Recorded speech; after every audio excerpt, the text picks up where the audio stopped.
Hello guys, welcome to my channel. तो कल की क्लास में हमने कहा था हम आज से कॉन्ग्रुएंट मॉडुलो स्टार्ट करेंगे। ठीक है, तो देखते हैं उसकी डेफिनेशन से। आज हम स्टार्ट करेंगे कॉन्ग्रुएंट मॉडुलो से।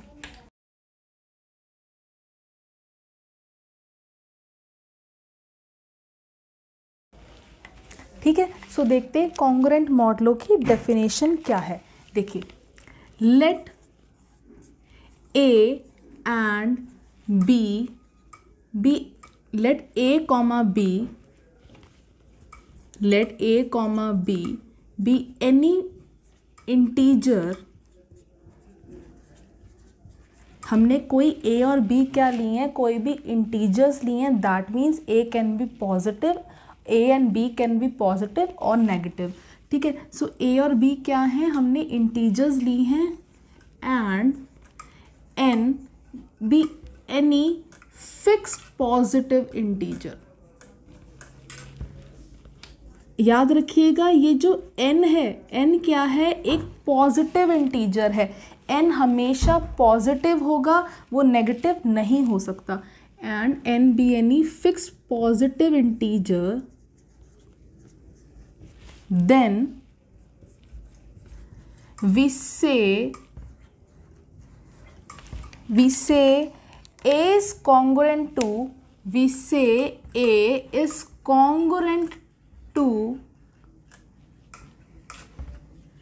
B modulo n।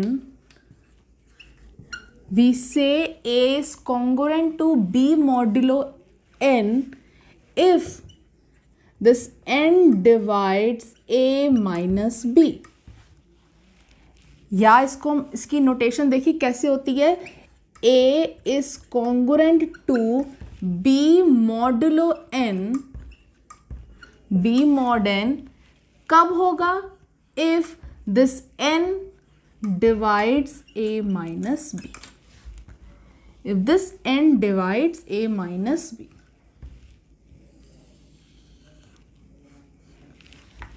ठीक है, अब देखिए, अगर हमारा A कॉन्ग्रुएंट है B मॉडुलो n के, सो that means n will divide A minus B। n divide करेगा A माइनस B को। अगर n डिवाइड कर रहा है A माइनस B को, A माइनस B को, तो मैंने आपको पिछले लेक्चर्स में कराया था, मैं इसको कैसे लिख सकती हूँ, A minus B is equals to n k, जहाँ पे ये क्या है, कोई भी इंटीजर है। और या मैं इसको कैसे लिख सकती हूँ, A is equals to n k plus b. जब हम आगे देखिए प्रॉपर्टीज करेंगे इसकी, तो ये आगे यूज होगा, इसलिए मैंने आपको ये ऐसे बता दिया है। ठीक है, ये K क्या है, यहाँ पे इंटीजर है। ठीक है, अब देखिए मैं इसका आपको एक एग्जाम्पल से बताती हूँ। जैसे सपोज कर लीजिए, मैं इसको रब कर देती हूँ। देखिए, अगर मैं आपसे पूछूं क्या 5 इज कॉन्ग्रुएंट टू 3 मॉडुलो 2 है, क्या ऐसा है? आपको क्या करना है, पहले तो आप ये देखिए, क्या n हमारा एक पॉजिटिव इंटीजर है? यस है। A और B इंटीजर्स हैं। ठीक है, अब देखिए, क्या 2 डिवाइड कर रहा है 5 माइनस 3 को? क्या 2 डिवाइड कर रहा है 5 माइनस 3 को? देखिए, बिल्कुल कर रहा है ना, बिल्कुल कर रहा है। सो देयरफॉर हम क्या लिखेंगे, 5 इज कॉन्ग्रुएंट टू 3 मॉडुलो 2। ठीक है, अब एक और एग्जांपल देखिए। अब मैं आपसे पूछती हूं, क्या 5 इज कॉन्ग्रुएंट टू 2 मॉडुलो 3 है? क्या 5 इज कॉन्ग्रुएंट टू 2 मॉडुलो 3 है? देखिए, क्या 3 डिवाइड करेगा 5 माइनस 2 को? यहाँ पे 2 लिखिए, सॉरी। ठीक है, क्या 2 डिवाइड करेगा 5 माइनस 2 को? तो 2 डिवाइड्स 3। क्या ऐसे होता है? मैंने आपको पिछले लेक्चर्स में बताया था कि A डिवाइड करेगा B को। मैंने आपको क्या कहा था, A डिवाइड करेगा B को। कब करेगा? इफ देयर एग्जिस्ट, एक ऐसा मुझे C मिल जाए जो क्या है, इंटीजर है। मैं b को कैसे लिख सकूं, b is equals to AC। अगर मैं ऐसे लिख सकूं तो a क्या करेगा, डिवाइड करेगा b को। अब यहां देखिए, क्या मैं इसको ऐसे लिख सकती हूं, क्या 3 इज इक्वल्स टू 2, एक ऐसा मुझे कोई इंटीजर मिलेगा कि ये 3 बना दे, नहीं मिलेगा। सो दैट मीन्स 2 डिवाइड नहीं करता 3 को। सो ये क्या है, ये नहीं है, ठीक है। सो ये क्या है, ये 5 is not congruent to 2 modulo 2, या 5 is not congruent to 2 modulo 2, ठीक है। अब देखिए, ये आपको समझ आ गया। अब मैंने आपको क्या कहा, ये जो a और b हैं ये नेगेटिव भी हो सकते हैं। सो दैट मीन्स मैं इसको रब कर देती हूं। फर्स्ट एग्जांपल को मैं इसको ऐसे भी ले सकती हूं। थर्ड एग्जांपल देखिए,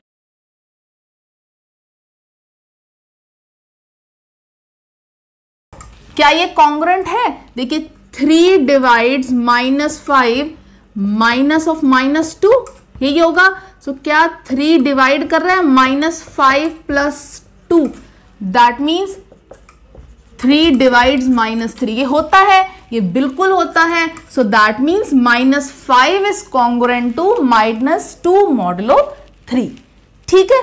अब हम इसकी कुछ प्रॉपर्टीज देखिए इसकी हम कुछ प्रॉपर्टीज देखते हैं। हम इसकी 10 या 11 प्रॉपर्टीज हैं, तो 3 प्रॉपर्टी हम आज करेंगे, 3 कल करेंगे और 3 परसों करेंगे, ठीक है। सो हम इसकी प्रॉपर्टी देखते हैं, पहली 3।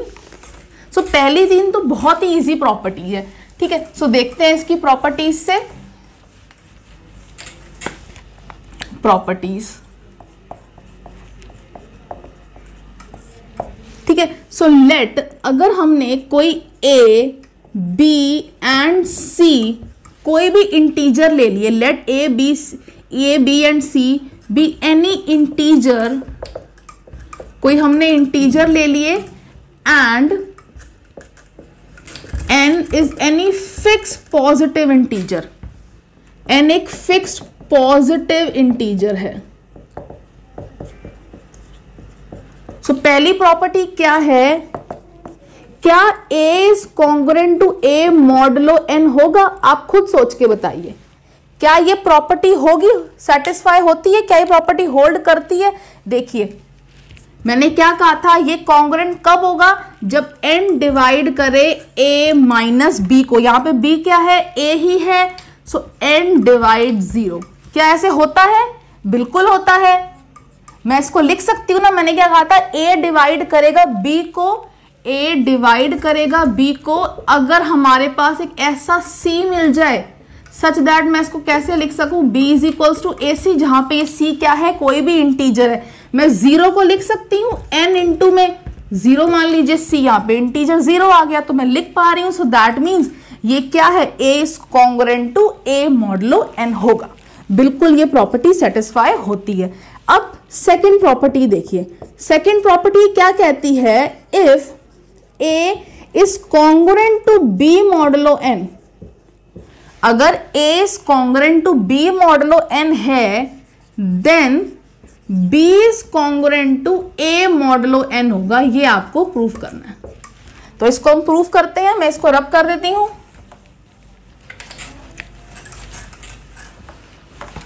सो देखिए हमें पहले क्या गिवन है, हमें गिवन है a is congruent to b modulo n, that means हमें गिवन है n divides a minus b, ये हमें गिवन है n divides a minus b। अब देखिए मैंने क्या, अगर n डिवाइड कर रहा है a माइनस b को, मैं लिख सकती हूँ इसको a minus b is equals to n k1, जहां पे k1 क्या है, कोई भी इंटीजर है। k1 क्या है, कोई भी इंटीजर है। मैं यहां से क्या करती हूं, माइनस कॉमन ले लेती हूं, मैं यहां से माइनस कॉमन ले लेती हूं, is equals to n k1। मैं माइनस को इस साइड ले जाती हूं, n इंटू माइनस k1। देखिए n तो हमेशा पॉजिटिव होता है, मैं यहां n के साथ में माइनस नहीं ले सकती थी, इसलिए मैंने k1 के साथ में माइनस ले लिया, ठीक है। अब मैं इस माइनस k1 को कोई एक और इंटीजर मान लेती हूं, मान लो मैंने ले लिया k2। सो ये क्या हो जाएगा, b minus a is equals to n k2। अब देखिए मैं इसको लिख पा b minus a is equals to n k two, तो विच इंप्लाइज क्या होगा, n divides b minus a, n divides b minus a. अब देखो आपको यही तो प्रूफ करना था, अगर n डिवाइड कर रहा है b माइनस ए को, दैट मीन्स मैं लिख सकती हूं b is congruent to a mod n। यही हमें प्रूफ करना था, देखिए प्रूफ हो गया, हो गया। ठीक है, अब इसकी एक थर्ड प्रॉपर्टी देखते हैं। थर्ड प्रॉपर्टी क्या है? सो थर्ड प्रॉपर्टी है if a is congruent to b modulo n and b is congruent to c modulo n, then हमें प्रूव करना है a is congruent to c modulo n, ये हमें प्रूव करना है।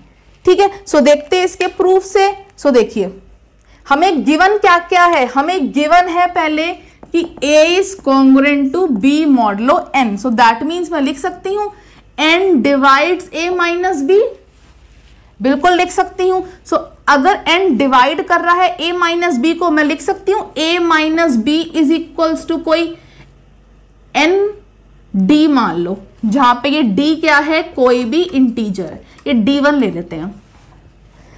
ठीक है, a minus b is equals to n d one. अब देखिए मैं b को क्या करती हूँ, राइट साइड में ले जाती हूँ, so it will be n d one, या चलो इसको ऐसे ही रख लेते हैं, ऐसे ही रख लेते हैं। और इस इक्वेशन को क्या मैं ले लेती हूँ, इक्वेशन नंबर 1 मान लेते हैं इसको।